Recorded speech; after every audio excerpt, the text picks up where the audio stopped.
Today's daf we're going to be learning is Menachot daf kafeh. We're going to start and kind of tackle the topic of the tzitz. So the tzitz, if you remember, is actually, what do you call it? A headplate. I can't think of the right word, but I guess a headplate that the Kohen Gadol wears in the Beit HaMikdash on his forehead.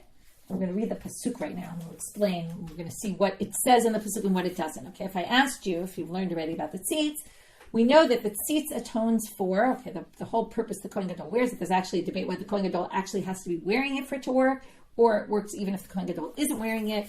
And it says the words Kodesh LaHashem on it with the Shema Meforash of God. And it's one of the bigdei kuna of the begadim of the Kohen Gadol. It's considered part of the clothes, and that's when we're going to read the section where it talks about it. Asita tzitz zahav tahor. You should make a tzitz that's gold, pure gold. Okay, engrave into it Kodesh LaHashem. It's supposed to be on the mitznefet of the Kohen Gadol, right, which is on his head. It should be on the forehead of Aaron. And by the way, I'm reading in Shmot chapter 28, starting from verse 36. Here's the key. Okay, and Aaron will basically bear the iniquity of the sins of the kodashim, of the sacrifices. That's a really important word. Asher yakdishu b'nei Yisrael, that the Jews will sanctify l'chomat no kodshehem, for any kind of sanctified items. And it'll be on the forehead of Aaron forever before Hashem. Okay, what word is missing here about the tzitz? You can write in the chat if you want. What does it not say here? What does the tzitz atone for? Sins of the kodashim. What doesn't it say? What we know to be the fact, that the tzitz atones for sins of impurity. Okay, tum'ah. That's what it atones for, not anything else, just impurity. It doesn't fix piggul, for example, right? What it means is that if you did a sacrifice that became impure, and you sprinkle the blood anyway on the altar, and the tzitz, let's say you hold it had to be on the Kohen Gadol's head for it to work, or some people think not even. So either way, go with either option. And basically, the person whose sacrifice it was got atonement. Okay, as opposed to piggul, we know piggul doesn't work. Piggul's never accepted. But where do we know that from? It certainly doesn't say so in the pasuk. You didn't see the word tameh mentioned anywhere here. So that's what we're going to do in the first part of today's daf. Is we're going to say, okay, the Mishnah is going to say it very clearly, although it's only going to exclude really one case. It's not going to exclude piggul, for example. It's going to exclude something else. And then we're going to have a braita that derives some of it. And then we're going to have the amoraim who say, well, why this, not that? Why this, not that? Why? Okay, so let's see. Nitma hakometz v'hikrivo. Okay, so we're starting at the very top of Kaf Hamud Aleph. If a kometz, so obviously we're in Menachot, so we're talking about what sacrificial item? The kometz.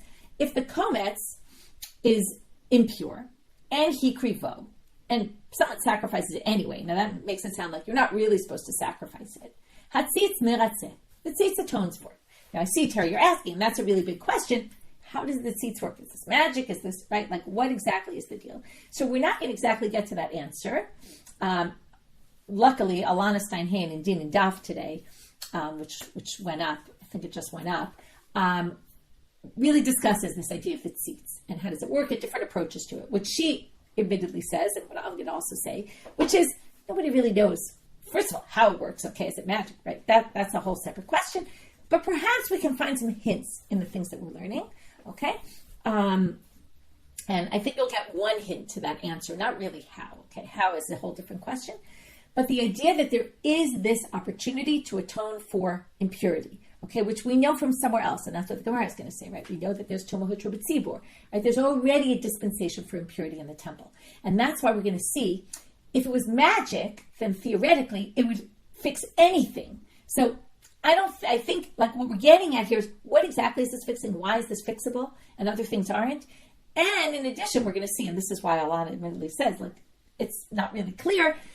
A lot of things about the tzitz are not clear. We're going to see a series of machlokot today about how the tzitz works, when it works, on what does it work, and we're going to see that the rabbis didn't really understand, right? That there was a debate among the rabbis about how exactly this works, and to what extent does it work? Okay, does it extend to people who did things intentionally, unintentionally? Okay, we're going to get to all sorts of things. So this is a good sugya to sort of get into the tzitz, but you're not going to have all the answers like in most situations. But Alana's shir is excellent. There's also Sugya B'Tana, Mirav Tubal Kahana also did in Hebrew. For anyone who wants to listen, they both kind of took different angles of it. So it might give you different perspectives if your Hebrew's good enough to listen to Meirav also.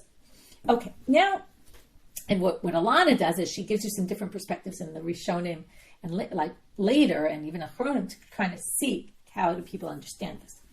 Okay, Mishnah says like this. So nitma kometz v'krivo. You did it anyway. You burnt it on the altar, even though you shouldn't have. Hatzitz meratzeh.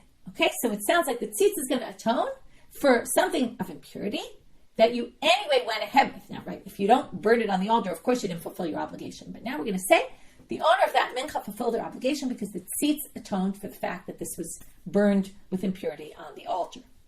Yotzei v'hikrivo. What if it left the temple, the kometz, before you burnt it? Remember, that disqualifies it completely. It left the azara, the courtyard. Once it leaves the courtyard, it's disqualified. And then you brought it back in and you sacrificed it. Okay, so here's our first one that's off the list. Okay, yotzei, having left the courtyard, not part of the tzitz. The tzitz doesn't atone for that. Okay, in a classic manner, it's very typical of the Mishnah. It just says it as it is. It doesn't tell you where it gets it from, right? Again, this is so basic that the tzitz atones for tum'ah, but it really doesn't say it anywhere in this Tanakh, okay, in this Torah. It doesn't say it. We didn't see the word tum'ah mentioned anywhere there. So today we're going to figure out where they get it from. So we're going to start with a braita. Tanu Rabbanan. V'nasa Aharon et avon ha'kodashim. So Aaron bears the iniquity of, that's what we saw, right? By wearing this headplate, Aaron bears the iniquity of the kodashim, of the sacrificial items. V'chi eza avon hu nosei. The braita asks it. Okay, this is classic Midrash Halacha versus Mishnah. Mishnah just says it. Midrash Halacha wants to know, how do we get it? And what? Starts off like, okay, I'm reading the pasuk. What do you think this says? This could mean any avon, any sin. Right? There's lots of sins of kodashim. We're going to go through them today. In tomar piggul, harei kfar ne'emar lo yechashev. Ve'im tomar avon notar, harei kfar ne'emar lo yiratzeh. Okay, I specifically read to the end of the sentence because what we're going to say is piggul and notar, and they're both mentioned in the same pasuk if you remember, right? Which, again, the simple reading sounds like we're talking about notar if you leave it over. If you eat it on the third day, lo yiratzeh. Right? It won't be accepted. And it won't be considered for the person. Why lo yiratzeh lo yichashev? And what's this lechashev? It had nothing to do with machshava. Well, the rabbis took this to piggul, right? If you want to listen to another shir of Alana's that went up not long ago about piggul and all about the thoughts, go back to that.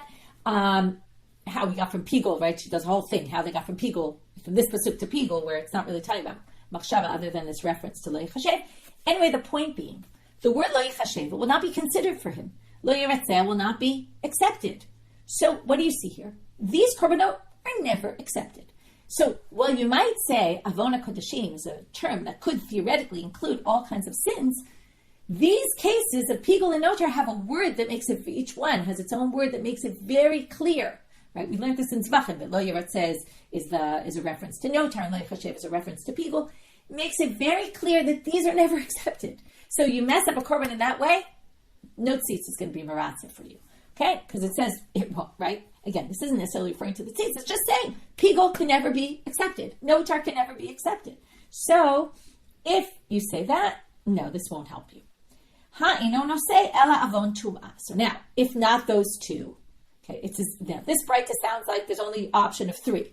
Why those three? These are the three famous, they're always stuck together. Piggul, notar, tameh. We've seen this all over Zvachim. It's a threesome, right? Sometimes even one was stuck in there by accident because they always say the three together.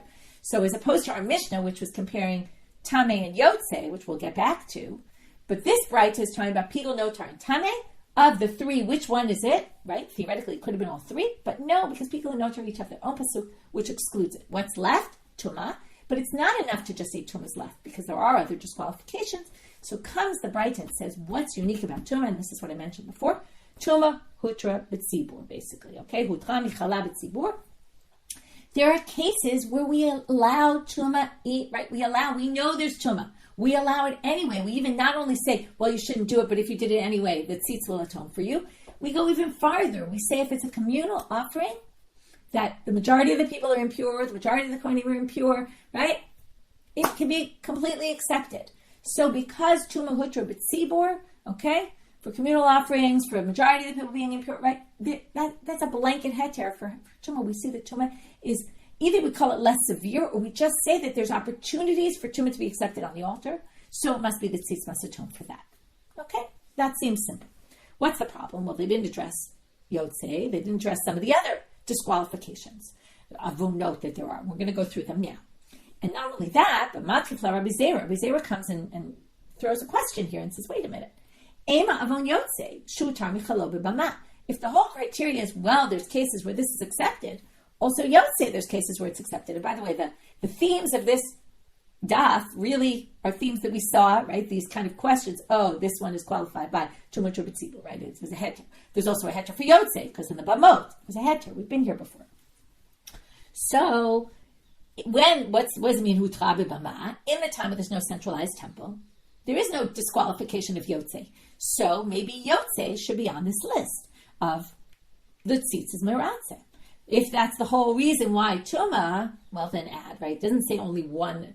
I mean, it does say avon in singular, but I don't think that's what they mean. It has to be one. It could be more. So Amar le Abaye, Amar Kra. Now, instead of going and saying there's a pasuk by yotzei, which makes it clear, like they did with piggul, this will never be accepted. Instead, they're going to say the pasukim about the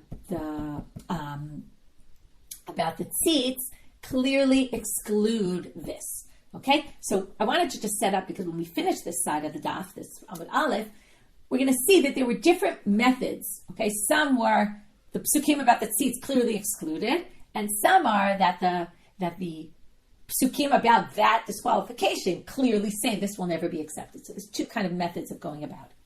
So now they're going to say, if you look at the psukim about the tzitz,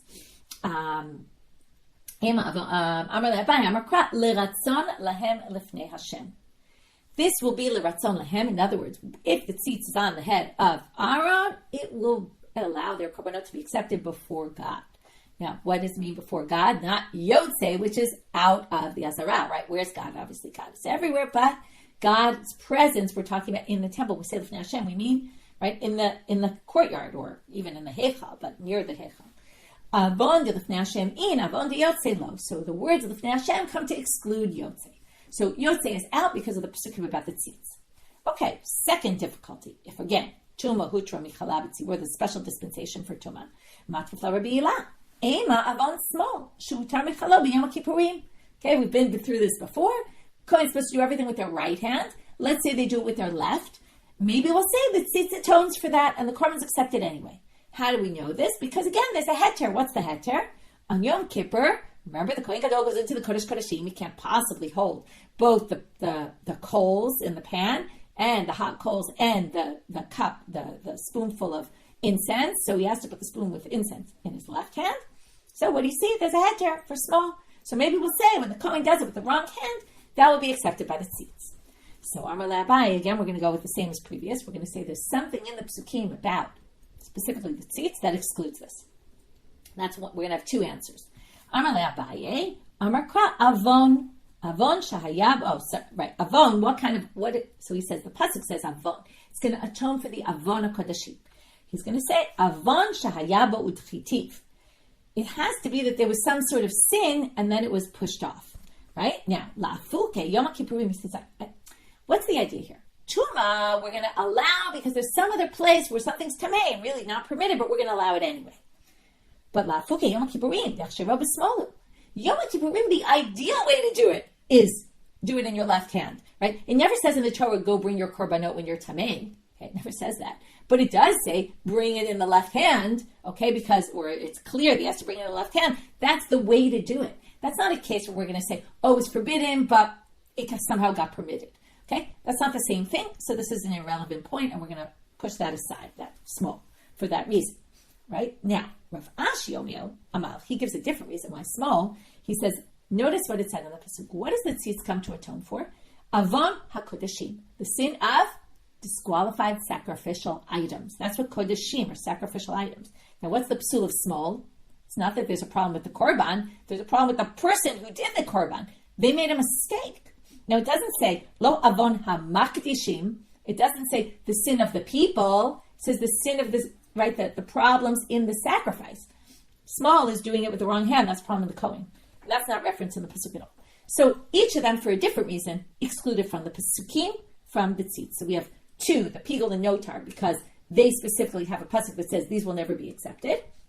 They're out. and the yotzei, the yotzei and the small, which theoretically you might have thought they have the same criteria as tum'ah. There's some sort of heter for them, but we again disregard that, but from a different perspective, because the psukim of the tzitz don't reference those things. Okay, that's what we did so far. We have one more left now. Amar le Rav Sima b'reido Rav Idi le Rav Ashi, or Amar le Rav Sima b'reido Rav Ashi le Rav Ashi. Either it was Rav Ashi's son who asked Rav Ashi, his father, or it was Rav Sima, a different son of Rav Idi, who asked Rav Ashi. Ve'ema avon ba'amum. He suggests another one. What about a blemished animal? Okay, now we're getting to all the disqualifications on the altar. Well, what about a blemished animal? Shutar michalo ba'ofot. Remember, blemished birds are totally fine. How do we know that? Da'amar mal, it was said, tamut v'zechut b'behema, ve'en tamut v'zechut ba'ofot. Okay, there's tamut. You need a behema that's pure, that has no blemishes at all. And you need male animals, for example, for the korban olah. But you don't have that in birds. Okay, an olah ha'of doesn't have to be only male, and it can have a blemish. So what do you see here? There's a psul, a disqualification, where there's some dispensation for it. Amar le, so now Rav Ashi says back to him, Alech Amar Kra, about what you're saying, Lo yeratzeh, ki lo leratzon yeh lachem. Okay, these are two psukim by the Mumim, and it says, again, this is just the same as in piggul. It says, Shur v'seh, sarut v'kalut, nidavat yaseh oto, l'neder lo yeratzeh, will not be accepted for your neder. And it says, Kol asher b'mum lo takrivu, ki lo leratzon Hashem lachem. Okay, and then it says, also, this will not be accepted before God. So by the Mum, there's two psukim which say, no acceptance, and that's back to the same as the piggul and the notar, that there's a special pasuk that says these are just not accepted. Okay, no tzitz is going to be merata. So that's part one of today's sugya. It's the more simple part. So this, basically, in this part, we basically darshaned. Okay, it was interesting. The Mishnah just said tameh, the tzitz is merata, not yotzei. But the Gemara brought a whole list of other possibilities. We started with a braita, and then we had amoraim who said, well, based on this braita, we have some questions. Maybe there's other things that the tzitz should atone for as well. And with that, we got to a whole list between the braita and the discussion of the amoraim after about why everything else is not on the list. And now you understand, so what we managed to understand right now is where we got this idea that the tzitz atones for tum'ah. And I think it's just interesting in general that this happens all the time in learning Gemara, in general, in Tarashi Baal Peh. There's some things that are so basic to us. Again, this might not be so basic because you don't really think about the tzitz. Okay, so it might not be the best example. But if you've learned anything about the tzitz, everybody, the most basic thing you learn, forget about, whether it's on Aaron's head or it's not on his head, or there's all these, we're going to see another machloket today about it. But the main thing, most people, if you can learn anything about the tzitz atones for impurity, but it never says so in the Torah. And here you see the oral tradition and how, they got it, and then it just becomes basic. Now we're going to start with the braita. We're going to bring another braita that contradicts, and then we're going to have 4 resolutions to the braita, and that's going to take us to the end of the daf. Okay, there's one. With the first one, we're going to have all these questions, and that's going to lead us to the more complicated sugya for today. Okay, Tanu Rabbanah, more about the tzitz. Dam shenitma, the blood became impure. Uzrako, and you sprinkled it on the mizbeach anyway.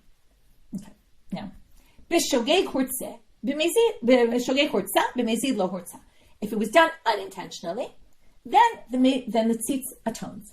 If it was done intentionally, the tzitz does not atone. Here you start to see already some other issue, which we didn't really discuss, which is, what was your intent? Did you know? Okay, now, here, this line is going to be very complicated to understand. At this point in the Gemara, and I'll read it the way at this point in the Gemara, and then we'll see it later. In fact, it's not the way I read it when I first read it.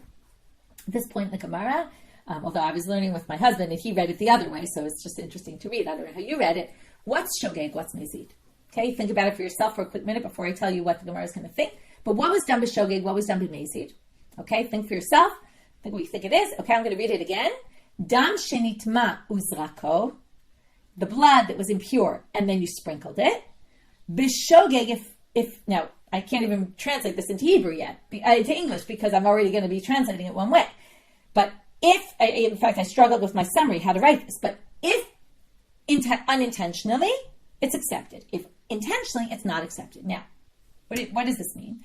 Either it could be, I'll give you the 2 options. Either the blood became impure unintentionally or intentionally. Okay, so if you had this sacrificial blood, you knew you were tamei, you came and you touched it, then the tzitz isn't going to help you. Okay, that's the way the Gemara is going to understand it at first. But if you notice, the word b'shogeg comes right after the word uzrako. we started off by saying once it's nitma, you're not supposed to go ahead and do the burning of the komets, and likewise not the sprinkling of the blood. But if you did it anyway, the tzitz will atone for you. Now, maybe that's what, if you did it anyway, b'shogeg only though. What if you did it b'mezid, right? So that's a different way to read this. Maybe b'mezid, if you sprinkled it knowing, that it doesn't matter kind of how it became tum'ah. The question is, did you go sprinkle the blood intentionally or not intentionally? So this is going to be a debate later. Okay, right now we're going to read it as the blood became impure either intentionally or unintentionally, and that's going to make all the difference. If you went ahead, and this is why it's going to be confusing about the tzitz, because we're going to have all these options about this. You asked, how does it work? Well, what does it atone for really? So we got so far the atones for tum'ah, and we said basically tum'ah of the sacrifice. But the question is, how did it become tameh? Does it even atone if it became tameh intentionally? Okay, or maybe it doesn't atone for that because you actually made it impure intentionally. We shouldn't allow that to be accepted, or maybe yes. Okay, so right now we're going to read it as the blood became impure with intention, with you did it on purpose. We're not going to let the tzitz atone for you, even though you sprinkled the blood already. Okay, it doesn't work, but b'shogeg it will work. If you accidentally got it impure and then went ahead and finished the process, it will atone for you. Now, here we're just going to get into something that's less significant for our purposes of the continuation, but obviously it's important in general. But this is only, by the way, in an individual's korban. Aval b'tzibur, if it's a communal sacrifice, just like we have this dispensation for tum'ah in general, but tzibur, so here we're going to let the tzitz atone for it. Doesn't matter if it was intentional or not. Lo urtza, turning now to amabet. For a non-Jew, there's no ritzui. Okay, this again teaches you a little bit more about the tzitz. It's a specific thing to atone for Jewish sacrifices. Where did they get this from? Because it says lahem in the pasuk. For them, they assume them means the Jewish people, and not anyone who's added the Jewish people. Okay, but the main thing is that first line. And we're talking about individual korbanot. If it was done b'mezid, doesn't work. Now, urimini. That contradicts the following source. Ma hatzitz meratzeh. On what does it atone?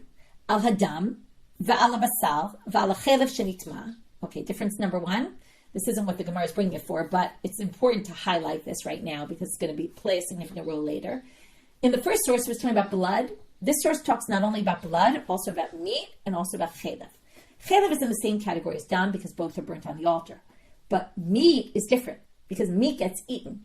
And with this source is clearly holding, although that's not why they're bringing it as a contradictory source, because you could say the first one was just mentioning blood, it could have mentioned meat also.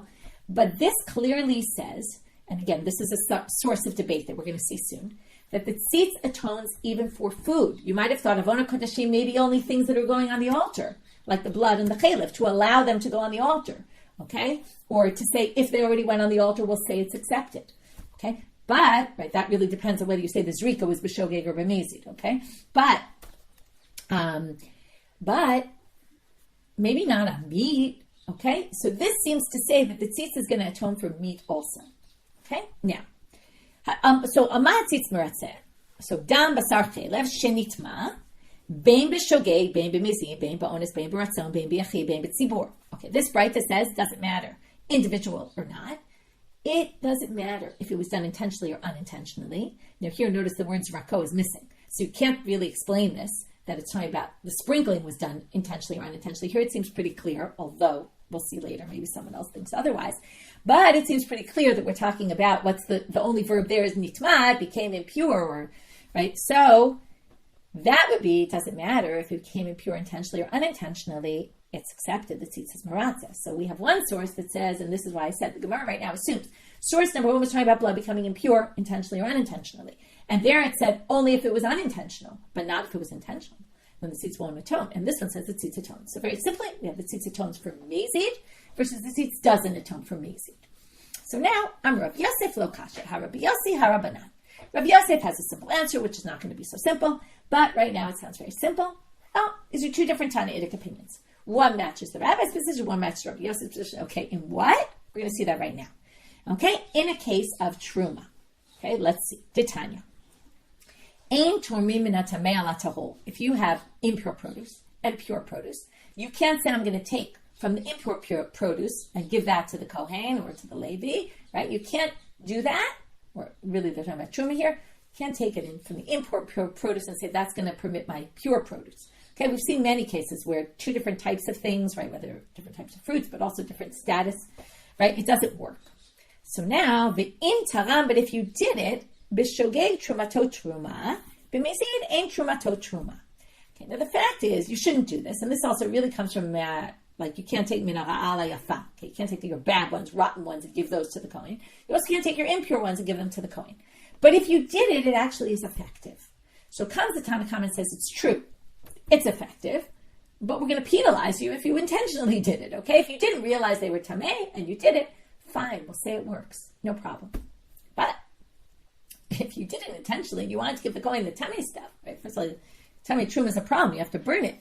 So we're not going to say this works, and basically we're going to penalize you. Rabbi Yossi Omer, ben b'shogeg, ben b'mezid, trumatot truma. So Rabbi Yossi says it doesn't matter. We're not going to penalize you. The fact is, it's effective. Okay, you shouldn't do it, but it's effective if you did it. Here we go, exact same machloket, right? You're not supposed to make your blood impure, right? Do we penalize? So if you did it b'shogeg, the tzitz atones. So even though you're not supposed to do it, you did it b'shogeg, the tzitz atones. That everyone agrees with. But the machloket is, what if you got it impure on purpose? Does the tzitz, is it going to work anyway? Or are we going to penalize you? Okay, and say, look, it's true that tzitz theoretically, and this again talks about how the tzitz works. According to this, it sounds like the tzitz really does theoretically atone for this. But we're going to penalize you because you did it on purpose. What were you doing? Okay, and that's why I said we're not going to really get how the tzitz works, but the question is where it works, and that sort of gets you a little bit of a direction. Is it like a blanket thing, or is it just really atoning for mistakes? Right, that would be the shogeg direction. Or you view it as, well, it really would, but we're going to penalize you. So that's also a way of looking at it. So now they're going to say, wait a minute.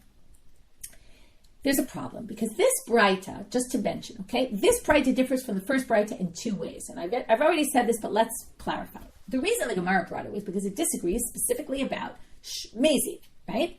Is mezid, the tzitz is going to atone for mezid, or is it not going to atone for mezid? But it also adds this other element about the meat, which shows that the tzitz atones for foods, because meat is mentioned here, and it mentions that tzitz will atone for it. So now we're going to say, I get that Rabbi Yossi, you want to connect this braita with Rabbi Yossi, which is right, because Rabbi Yossi says we don't penalize someone who did it b'mezid. In the truma case, that we can assume that would apply to here as well, which later we're going to question that. You'll see later in the sugya. But right now they assume, let's just assume those two are comparable. But we're going to have a bigger problem. But then if he's the author of braita 2, he must hold that the tzitz atones for food, because that's not that was the reason why we brought the braita, but that's clear from the braita that the tzitz atones for the meat, because the meat is mentioned there. Now we're going to show that he doesn't hold that way in that machloket. So this sounds very nice in theory, but in practice it doesn't pan out to say that braita is Rabbi Yossi because of the other element of the braita. The hatanya, doesn't it say in a braita, Rabbi Eliezer Omer, hatzitz meratzeh al achilo, Rabbi Yossi Omer, and hatzitz meratzeh al achilo. So there you have it. They have a machloket, and Rabbi Yossi is on the other side of that machloket. So you can't say the braita is Rabbi Yossi. To which the Gemara just says, ipuch, easy answer. That braita must have been a mistake. It must be. Rabbi Eliezer says, Rabbi Yossi and then we're great. We say braita number 2 is Rabbi Yossi. That other braita that you want to choose contradiction, just flip the shitot. Very simple, but not at all. Because now we're going to get to the complicated part of today's daf, which is we're going to have a very long braita, 3 parts of the braita. And what we're going to see in that braita is that we're going to prove, this is just have this in your head because you're going to forget this in a minute, but hopefully you can try to keep it in your head a little bit, which is what we're going to do with this braita is prove the braita, a completely different braita, but related. Number 1, the braita is Rabbi Eliezer, and number 2, the braita holds that the tzitz atones for food. Once we do that, we're going to be pigeonholed into saying you can't switch the approaches, and then you can't say that our braita is Rabbi Yossi because our braita says the tzitz atones for food, and Rabbi Yossi doesn't say that. So that's where we're going. You can't really switch the shito because of this braita. And it's going to be a little while because, as I said, there's 3 sections. And again, it's getting into the tzitz and all that. So, v'hatanya. This, by the way, the tzitz is only going to be mentioned at the very end. It's actually talking about, I didn't mean to say that it's talking about the tzitz. What it's really talking about is all the different, again, we're going to go through the different types of disqualifications of korbanot. Okay, the subject of this braita is something else. Subject of this braita is the pasuk that says that if I am impure and I eat sacrificial meat, okay? Notice it's talking about food. That's going to be important. I eat sacrificial meat when I'm impure, so I get curried. But what if it was sacrificial meat that was disqualified for one reason or another, okay? Or wasn't yotzei for eating, for anybody? Am I going to be liable, curried, for eating it with impurity? That's the real question. Now, this first line is tricky because the first line translates literally as, and you have to really take this not the way it's read, okay? And Rashi specifically says it. Yachol basar shenitma. It sounds like it's talking about meat that's impure. It's not, okay? It's really not. It's talking about someone who eats regular meat that wasn't impure, but the person is impure, okay? Rashi says it very clearly, and he says, right, at the very end of Rashi, Yuchayavim alav, he says, Ubebasar tahor kamayra. We're talking about pure meat, okay? Even though that's not what it says. It's just, I guess, like a mistake or something, but okay. So let's understand it like that. So there's meat. Now, what's the issue here? You ate it before the blood was sprinkled. Now, before the blood was sprinkled, this isn't a disqualification we talked about yet today, right, as opposed to piggul and notar and things like that. But this meat was not yet permitted to be eaten because it's only permitted once you sprinkle the blood. It's what we call it has me'ila on it. It's completely forbidden. It's completely hektish until you sprinkle the blood. Then the meat will be permitted. So here comes this tummy person and eats this meat that no one is allowed to eat, eats it in impurity. Are they going to get the karet for eating it in impurity? Okay? Now, they're over on Isur Me'ila, but that's not karet. So, Yachol Basar, I'm going to read the whole thing. You might have thought, which always they're going to answer, Talmud Lomar, but there's pasuk that says no. Okay? So you might have thought before Zrikatam you bichai mishum tum'ah. Talmud Lomar, that's why the pasuk says the following. Now, when it talks about eating it in impurity, it starts off with Kol Tahor Yochal Basar. Every pure person will eat meat. And then it says, but a person who eats from the meat that's for God, and he's impure, that person will get karet. So what do they learn from the juxtaposition of everyone is pure will eat the meat, but not if you're impure? If it was permitted to a tahor person, a pure person to eat, which this wasn't, because you hadn't sprinkled the blood yet, then you'll get karet. But if it's eino nitar l'konim, if it wasn't permitted, l'tovim, if it wasn't permitted to pure people, then you're not going to be chayav mishum tum'ah. You're not going to be liable for eating it in impurity.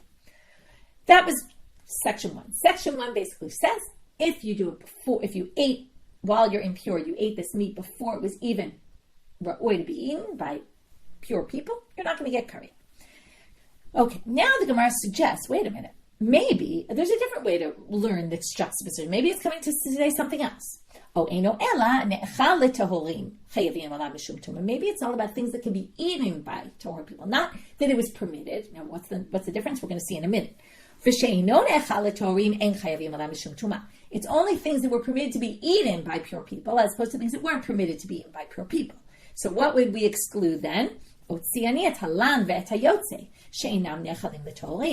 then maybe I would exclude and say, now what's the difference between lan and yotzei? Well, those are problems after I sprinkled the blood, everything was done properly. I sprinkled the blood, it comes permitted to eat, but then I left it too long and I left it overnight, or I took it out of the azara. Now those are what we call, we'll see in the Gemara soon, we're going to call it haytalem shata kosher. There was a time where they were completely kosher and good to be eaten, whereas the one before Zrikatam was never permitted. This had a time where it was permitted, but it's still not eaten by tahorim because now it got disqualified. Okay, so that's different because it got disqualified later. So you might have thought I'd exclude those. And then if a tamei person, I'm impure, and I go and I eat meat that was left beyond its designated time, or I go and I eat something that was taken out of the azara. So you might thought I'll be obligated for tum'ah. Now obviously I'm obligated for other reasons, right? But Talmud Lomar asher laHashem riba. This pasuk says, right? It says specifically asher laHashem, which are for God, meaning they're not, right? They're included in this because these were for God, meaning the blood was sprinkled for them and it was done properly. So they're actually included in this issue. I will get karet for eating them with tum'ah. Riba. Okay, so therefore it includes, okay. Now, if I'm already riba, well, yachol, right, meaning there's this word asher Hashem which includes more things. So yachol shani marbeta pigulim, beta notarot. Maybe I'll add piggul and notar to the list. Okay, so first of all, the Gemara says, why are you asking about notar? Notar hainu lan. Lan and notar are the same thing. Lan means I left it overnight beyond its designated time. Okay, and it means, by the way, for korbanot that are eaten for 2 days, it means not that I left it overnight. I left it till it can't be eaten anymore. Beyond its designated time. So that's exactly the same. So don't ask a question about notar. We already said you're going to be chayav karet for eating notar in tum'ah. Ve'ela afa pigulim kenotarot. Sometimes you're saying, no, what I meant is maybe piggul will be like notar, okay? And then piggul also, you're going to be chayav for eating it b'tumah. Talmud lomar, obviously you're going to be chayav because you ate it piggul, but what if you ate it b'tumah? Are you chayav for eating it b'tumah? Talmud lomar, mizevach hashlamim, mi-ate. Okay, so now they say, it says mizevach hashlamim, that comes to say, wait, that's only some korbanot. So that's a miut term. That's saying only some things. Okay, so basically we're going to say, again, we started off with saying anything, this is all a suggestion of the middle section, maybe ne'echal l'torim, like lan and yotzei, would be out, you won't be karet. So no, there's a riboy. But then, what about piggul? No, you're not going to get, if a tummy person eats meat that's piggul, they're not chayav mishum tum'ah. But, so now they say, Umara ita l'rabotet elu lo tziyat elu. So we get there's a riboy, there's a miut, there's a shir l'Hashem, which includes, there's zevach hashlamim, mi zevach hashlamim, from the zevach, by the way, it's from the word from, not all. That comes to be exclusionary. Why would you say lan and yotzei are part of this pasuk, part of this halacha, and piggul is not? So, right? If already there's a riboy, there's a miut, where'd you get to this going in that direction? So they say, and here's what I said before. What's the difference between them? Lan and yotzei were fine to begin with. They only got ruined down the road. But piggul happens before you finish the sacrificing of it. So it never was properly sacrificed, right? Even if you do everything else the way it's supposed to be done, but it's still ruined before it was never able to be eaten. So therefore, that's going to be excluded from the tum'ah. Okay. Now comes part 3, and this is the key part for us. The tum'ah. Now, if you want to say, until now we discussed lan, yotzei, piggul, right, and just a person who ate before zrikat dam. What if it was tummy? Okay, before now we were discussing. Remember, I said the first line, don't read it as basar shenitma. Now we get to basar shenitma. The tum'ah. If you want to say basar shenitma lifnei zrikat damim. What if it got impure before the blood was sprinkled, and then you went ahead and sprinkled the blood? So it got impure. You went ahead and sprinkled the blood anyway, and then you were tameh and you ate it b'tumah. So they say, why in that case are you going to be chayav for eating it b'tumah? Because the tzitz meratzeh. What does that mean? The tzitz atones for the tum'ah. So the meat was tameh, but the tzitz came along and atoned for the meat. What do you see, by the way, here? The tzitz and meratz al ochel. That's point number 1. Okay? This source clearly holds the tzitz and meratz al ochel. And what we're basically going to say is, well, the tzitz atoned for your tum'ah. So now that you're going to come eat it later, while you're impure, you're going to get karet for eating an impurity, because the tzitz kind of fixed the tum'ah problem, didn't fix your tum'ah problem, and you're now eating it later. Well, now you're going to be chayav on that. Okay, now, nitma'in. Now, here comes the deal. We need to prove. So, number 1, we proved tzitz is meratz al ochel because they're talking about meat and how the tzitz atones for it. The next thing is that we want to prove that this is Rabbi Eliezer. For this, you have to know a sugya mi'ila, okay, which I'm going to tell you right now, but the Gemara is going to quote it. The first thing we're going to do is make an inference from the last part of this braita. Nitma'in yotzei lo. This says, if it was nitma, and you sprinkled the blood, and then you ate it, right, the tzitz atoned for that element of it. But not yotzei. If it was yotzei, and let's say, now, before we discussed yotzei when it had a shach kosher, right, where it was good, and then it left. What if it leaves before zrikat dam? What if it got taken out of the temple before you sprinkled the blood? And then you sprinkled the blood. So, would that mean that this would, now, the issue is there's a machlok and a me'ilah. When you sprinkle the blood, we've seen this before, when you sprinkle the blood for a korban that was yotzei, now it's outside the temple, does the zrika have any effect? Now, what happens? Before you sprinkle the blood, all the meat is me'ilah. Once you, right, meaning it's forbidden to benefit from. Once you sprinkle the blood, it usually permits the meat to be eaten and removes me'ilah. Now, sometimes you're not allowed to eat the meat because it's disqualified for some reason, but the zrika does remove the me'ilah. What is the me'ilah? Well, you can't benefit from it. So now, sometimes you can't eat it, but it's going to remove the forbidden benefit, so you could sell it, let's say. So now there's this machloket. When you have something that was taken out before the blood was sprinkled, and now you sprinkle the blood in the temple, so does the zrika work to remove the me'ilah on what was taken out? Now, it can't be eaten, but theoretically you could sell it and benefit from it. So that's the question. Now, this is basically saying, yotzei lo, the zrika doesn't affect Once it's yotzei, right, and then you eat it in tum'ah, well, you're not chayav because that's nothing. It's basically forbidden still from me'ilah. It never got the me'ilah release. So here we're going to say this must be Rabbi Eliezer because man shamat le damar ein zrika moelet liyotzei. Now moelet here doesn't mean me'ilah. Moelet means effective. Zrika is not effective. Okay, for a yotzei. If something left the temple before zrika dam and then you sprinkle the blood, that doesn't remove the forbidden benefit, the forbidden to benefit from it. So therefore, right, this is the same thing. It's also not going to make you chayav karet if you eat it b'tumah because it's basically like it was before zrikat dam. It never had a shot of kosher. So, in other words, it's like nothing really. What they're saying is actually, I wouldn't say it's shot of kosher. It's still me'ilah. You're not going to be chayav for eating it b'tumah. So who is that? That's Rabbi Eliezer because that's his shita. So now we have a problem because the katani demarat tzitz alachilo. If this braita goes with Rabbi Eliezer, this braita also says there's tzitz atones for food because basar. It was talking about the tzitz being atoning for the meat. So clearly, Rabbi Eliezer has to be the one who holds tzitz b'zmaratza al ochalim, and therefore it can't be Rabbi Yossi who holds that, and therefore we can't explain the second braita the way we wanted to, because the second braita above said that tzitz is maratza on food, and can't be Rabbi Yossi in the truma case because Rabbi Yossi doesn't hold that tzitz is maratza on food. So again, because it has two different issues here, one we could say is Rabbi Yossi, the other one we can't, so that certainly doesn't work. So now the Gemara is going to say that was the hard part, okay? So now, Elam Rav Chisda, second answer, Lo Kasha, HaRabbi Eliezer, HaRabbanan. We're going to say, just swap out Rabbi Yossi, say it's Rabbi Eliezer.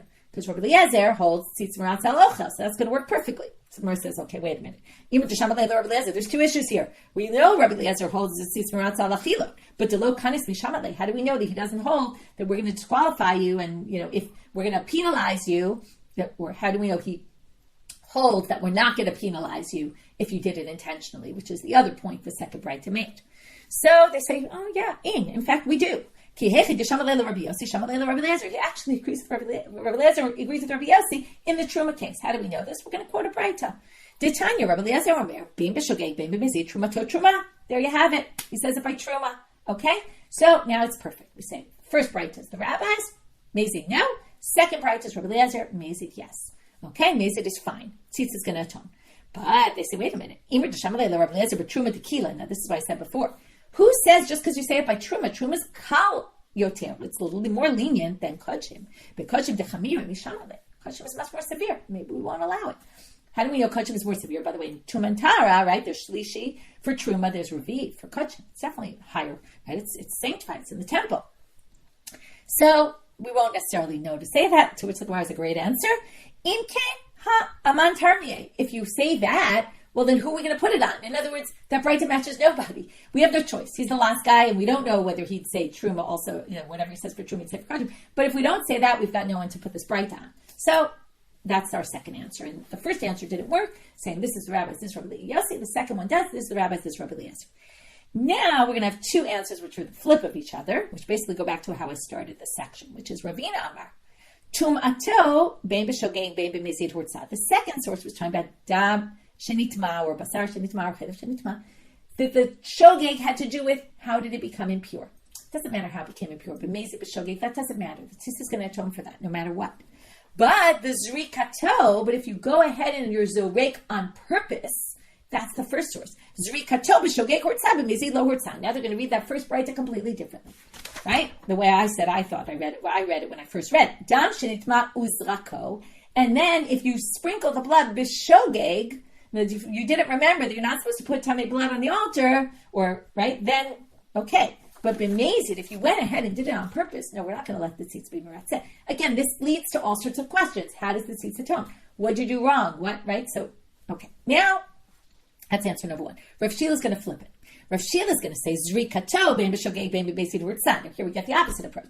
It's the zrika. It doesn't matter how you did it intentionally or unintentionally. What matters is, right, the second braita is talking about the sprinkling. Tumato b'shogeg hortzah b'mezid lo hortzah. But whether or not you became tamei, that is only going to work if you got the blood tamei unintentionally. If you intentionally made that blood tamei, that's the worst. That there's no recourse for. Okay, so this is a fascinating way. What's worse, to make the blood tamei or to sprinkle the blood? Now, Rav Shila, we're going to have a problem with the wording because the second source, we were only able to read the first source in two different ways. The second source never mentioned anything about zrika. How could you say that the shogeg and mezid has to do with zrika? So they just changed it a little bit. They say hachikama. This is really the way to read it. Nitma b'shogeg, which it didn't say, right? So it says aladam balabasar shenitma. You have to add the word b'shogeg, and then you have to add the word and zrako ben b'shogeg ben b'mezid. Okay, it's not exactly the simple reading. I'm just going to go a teeny bit farther to just finish the sugya. Tashma, but there's another source against Rav Shila, which says dam shenitma uzrako. Now here it says dam shenitma uzrako. It sounds like it all has to do with the zrika.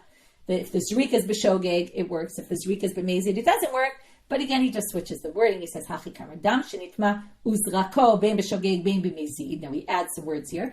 Dam shenitma, you sprinkled it, doesn't matter, mezid or shogeg, because that's not what's important. Nitma b'shogeg hortza b'mezid lo hortza. But if it was nitma b'shogeg, okay, so basically we fix the sources to match his opinion. But we basically end up with these two other opinions. The first one thinks there's contradiction, and we just say two different approaches. The second two answers say, no, actually there's no contradiction. But each one views it differently. Which one is the focus on the zrika and which one is the focus on the tum'ah? And again, like I said, we didn't really get answers to how exactly this tzitz magically works. And it's a very, Alana, she's very organized in her classes and has all the answers, organized. And she said, there's a lot we don't understand besides, there are other topics as well, but this one is a really confusing one. But what we did manage to pin down is, number one, tzitz is maratza on tum'ah only. We saw the sources, how they get that from the Torah when it really doesn't say. And then the second thing we did was deal with this contradiction and resolved it in different manners, but all that related to kind of how does the tzitz atone? Does it atone even for mezid? Does it atone for mezid on what? Okay, and we saw different approaches and 4 different answers. The first one was rejected, but the last 3 were accepted. And as possible answers, which again leaves just open a lot of questions as to how exactly this works. With that, wishing everyone a good day.